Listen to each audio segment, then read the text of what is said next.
My name's Evelyn, but folks back home call me Evie. I grew up in a tiny town in rural Kentucky, where the hills roll like God's own blanket, and life moves slow as molasses in January. My daddy was a coal miner, hands black as night even after scrubbing, and Mama raised us 6 kids on scraps of love and whatever the garden gave.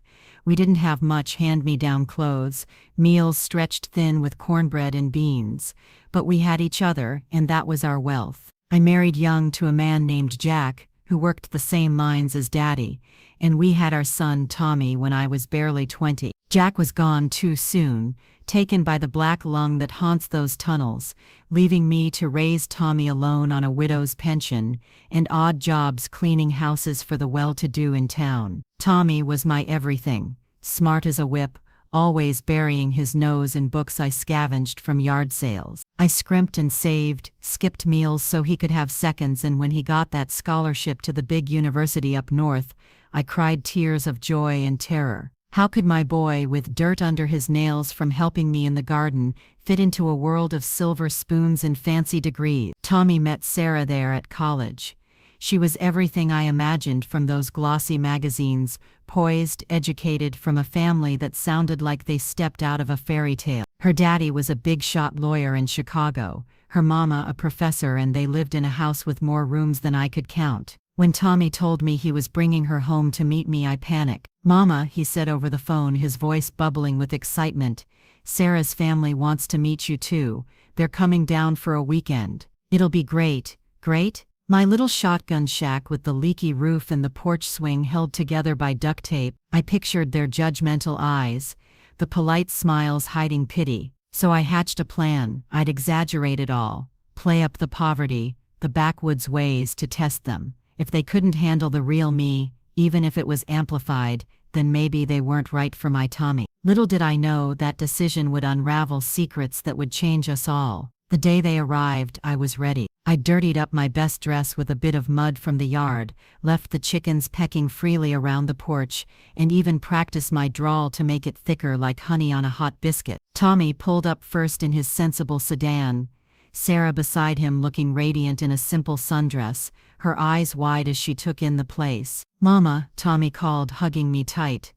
"This is Sarah." I grinned wide, showing the gap where I'd lost a tooth years ago and never fixed. "Well, bless your heart, darlin'. Come on in, mind the screen door, it sticks something fierce." Sarah smiled warmly, no hint of disdain, and handed me a bouquet of flowers. "It's so nice to meet you, Mrs. Thompson. Tommy's told me so much about you." I chuckled, wiping my hands on my apron like I'd just been wrastlin' hogs. "Call me Evie, sugar, and don't mind the mess, we ain't fancy round here." Her parents arrived shortly after, in a sleek black SUV that looked out of place on my gravel drive. Hargrove, call him Edward, was tall and distinguished, with salt and pepper hair and a suit that probably cost more than my truck. Mrs. Hargrove, Elena, was elegant, her pearls gleaming, but her eyes held a softness that caught me off guard. I greeted them with my best act. "Howdy, folks. Y'all must be tuckered from the drive. Come sit, I got some sweet tea brewin', though it ain't store-bought." Edward shook my hand firmly, no flinch at the calluses. "Thank you for having us, Evelyn. Your home is charming." Elena nodded, her voice gentle. "Yes, and those flowers in your yard are beautiful. Did you plant them yourself?" I waved it off. "Oh, just wild ones mostly. We make do with what the good Lord gives." As we sat on the porch, I spun tales of hardship. How we'd gone without electricity during storms, how Tommy once fixed the roof with tarp from the dump. Tommy shot me confused looks, but I pressed on, watching for cracks in their facade.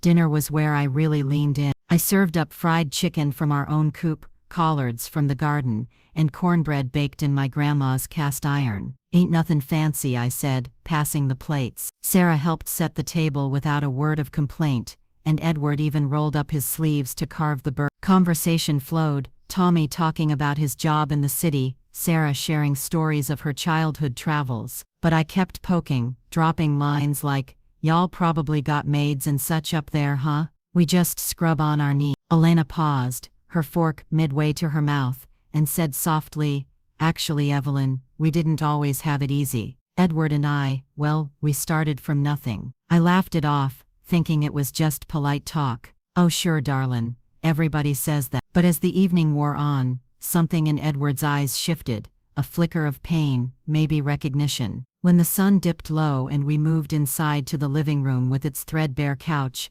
that's when the first crack appeared. Tommy pulled me aside in the kitchen while Sarah helped Elena with dishes. "Mama, what's going on? You're acting different." I hushed him. "Just bein' myself, son, seein' if they can handle it." He frowned but let it go. Back in the room, Edward cleared his throat. "Evelyn, I have to say, your stories remind me of my own upbringing. I grew up in a trailer park in Ohio, dirt poor, with a daddy who drank away what little we had." I blinked, my act faltering for a second. "You? But you're," he nodded, a sad smile creeping in. "Yes, I worked 3 jobs through college, met Elena when she was waitressing to pay for her books. We built everything from scratch." Elena chimed in, her voice trembling. "And Sarah, she's our miracle. But there were times we thought we'd lose it all." I felt a knot in my stomach, the weight of my deception pressing down. Was this real, or were they just matching my energy? As the night deepened, with crickets singing outside, and the lamp casting long shadows, Edward pulled out an old photo from his wallet, a faded picture of a young boy in ragged clothes, standing in front of a rundown shack. "That's me," he said, passing it over. My hands shook as I held it. It could have been Tommy at that age. I acted tough back then, hid my shame. But meeting you, Evelyn, it's like looking in a mirror. Tears pricked my eyes, but I held back, my heart racing. Sarah squeezed Tommy's hand, whispering, "Families are more alike than we think." That's when I realized my plan was backfiring, but in a way that hurt deeper than I expected. The pain of my own losses bubbled up. Jack's death, the lonely nights, the fear of not being enough. I excused myself to the porch, staring at the stars, wondering if I should confess or let the charade continue. But then Elena joined me, her presence quiet and kind. "Evelyn," she said, "whatever you're carrying, you don't have to pretend with us." Her words hit like a thunderclap, and I felt the walls I'd built start to crumble. The night air was thick with the scent of honeysuckle, and the stars above seemed to pulse with the weight of Elena's words. I stood on the porch, gripping the railing, my knuckles white, as I tried to hold back the flood of emotions threatening to spill over. I'd spent so long building walls around my heart, around my life, convinced that people like Sarah's family would never understand the grit and struggle of mine. But here was Elena standing beside me, her pearls catching the moonlight, her voice steady yet soft, like she knew the exact shape of my pain. "Evelyn," she said again, her hand resting lightly on my arm, "you don't have to carry it alone. I see the love in this home, in every jar of preserves, every stitch in that quilt on your couch." I wanted to laugh it off, keep up the act, but her eyes held mine, and for the first time that night, I felt naked, not the poor backwards mother I'd pretended to be, but the real Evie, raw and aching. I turned away, staring at the silhouette of the hills I'd known all my life. "You don't know me, Elena," I said, my voice rougher than I meant. "You don't know what it's like to lose everything, to scrape by, to wonder if your boy's ashamed of where he came from." My words hung heavy, and I regretted them instantly. Elena didn't flinch. Instead, she sat on the porch swing, patting the spot beside her. "Come sit," she said. Against my better judgment, I did, the swing creaking under our weight. She took a deep breath, and what she said next turned my world upside down. "When I was 19, I lost my first child," she began, her voice barely above a whisper. "A little girl. We didn't have money for a proper doctor, not back then. Edward and I were just kids ourselves, scraping by in a one-room apartment, with mold on the wall. I blamed myself for years, thought if I'd been stronger, richer, better, she'd have lived." I froze, my heart twisting. Here I was, playing a role to push them away, and Elena was baring her soul, offering me a piece of her pain like a gift. Inside I could hear Tommy and Sarah laughing softly,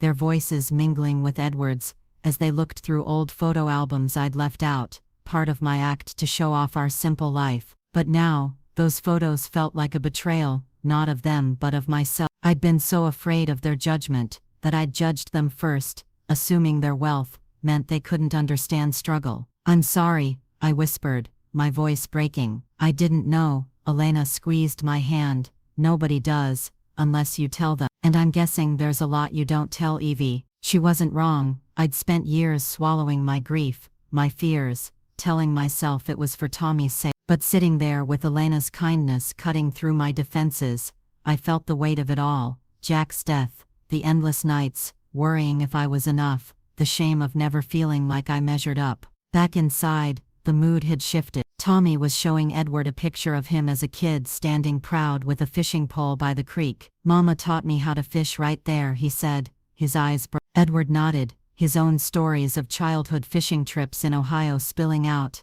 and for a moment, it was like they were two boys swapping tales, not a big city lawyer and my small-town son. Sarah caught my eye as I walked in, her smile hesitant, but warm. "Mrs. Evie, these pictures are amazing. Tommy told me you kept every one of his school projects too." I forced a smile, still reeling from Elena's confession. "Yeah, couldn't throw nothing out. He was my whole world." Tommy looked up, his brow furrowing. "Mama, you okay?" I nodded too quickly, busying myself with clearing plates, but the truth was clawing its way up. I'd been lying to them all, not just about the act, but about who I was, who I'd always been. As the evening wound down, we gathered around the old oak table for dessert, apple pie I'd baked that morning, the crust flaky from Rosalita's recipe. I caught Edward watching me, not with pity, but with something like respect. "This is incredible, Evelyn," he said, taking a bite. "My mother used to make pie like this." The compliment hit harder than it should have,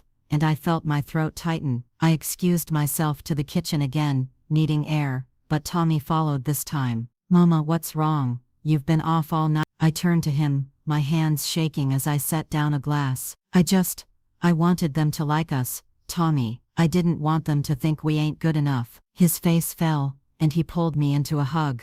"Mama, they love you. Sarah's been nervous all week about you liking her." That hit me like a punch. All this time I'd been so caught up in my own insecurities, I hadn't considered Sarah might feel the same. When we rejoined the others, Elena was telling Sarah about their early days, how they'd lived on canned soup and dreams. Edward chimed in, laughing about the time they got evicted for missing rent. I sat there, pie untouched, realizing how wrong I'd been. These weren't people looking down on me, they were people who'd climbed the same mountains I had, just in different shoes. But before I could say anything, Sarah spoke up, her voice small. "Evie, I hope I didn't come off. I mean, I know we're different, but I really want us to be family." Her eyes were glossy, and I felt my heart crack open. I'd spent the whole day pushing them away, and all they wanted was to pull me closer.